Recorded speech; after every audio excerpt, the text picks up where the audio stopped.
Kalau kita lihat modelnya memang barang ini barang kuno ya seperti ini.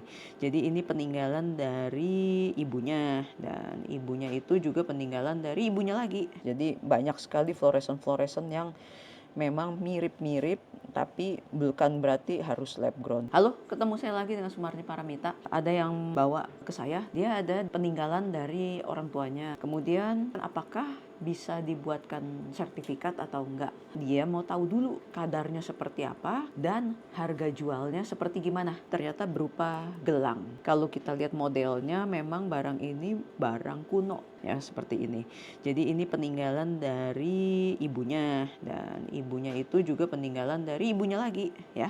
Jadi sudah 2 turun temurun ya. Setelah kita periksa barang ini ternyata asli ya. Memang ada yang unik nih di sini ya. Dalam arti ada fluorescent yang berwarna lain daripada yang lain. Kalau misalkan gemologis yang kurang melihat contoh-contoh yang banyak, maka bisa jadi melihat fluorescent seperti ini akan menjudge bahwa barang ini adalah salah satunya tidak asli. Ya, kita bisa lihat di sini barang ini yang tadi yang saya bilang ada fluorescent kalau zaman sekarang nih yang berwarna seperti ini ya. Kita juga mau bilang bahwa kita harus melihat lagi secara keseluruhan kalau mau menentukan fluorescentnya itu apakah barangnya natural atau lab grown. Kebetulan di barang ini saya tahu pasti bahwa barang ini memang dari sononya dari vintage. Jadi banyak sekali fluorescent yang memang mirip-mirip tapi bukan berarti harus lab grown. Jadi harus diteliti lagi dengan properti lainnya dan dengan alat lainnya. Setelah kita periksa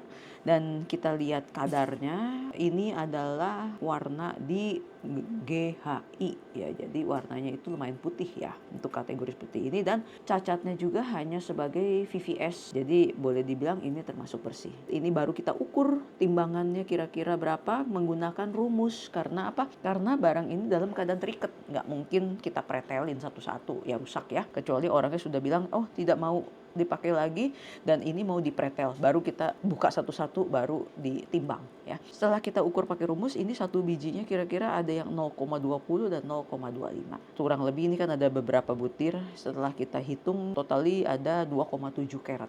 Yang mana dengan kondisi seperti ini ya mungkin masih bisa harganya masih $1.000-2.000 per karat. Jadi harganya sekitaran ya 4.000 sampai 5.000 US total ya satu barang ini. Jadi biarpun barang ini termasuk peninggalan, bukannya berarti ini tidak ada harganya. Ada harganya tapi asal kita sudah tahu ya. Demikian tadi kita sudah melihat contoh fluorescentnya juga di barang ini, barang vintage ini dan kira-kira harga dari dari barang ini tersendiri juga tadi saya sudah bahas ya. Jadi bukan berarti barang kuno itu tidak ada harganya atau barang dari vintage itu tidak ada harganya. Bisa ada tapi kita harus melihatnya secara keseluruhan baru kita bisa appraise harganya itu berapa. Oke, demikian tips dari saya. Mudah-mudahan tips ini berguna. Apabila ada konten yang dibahas, taruh komen di bawah ini. Jangan lupa subscribe. Sampai jumpa.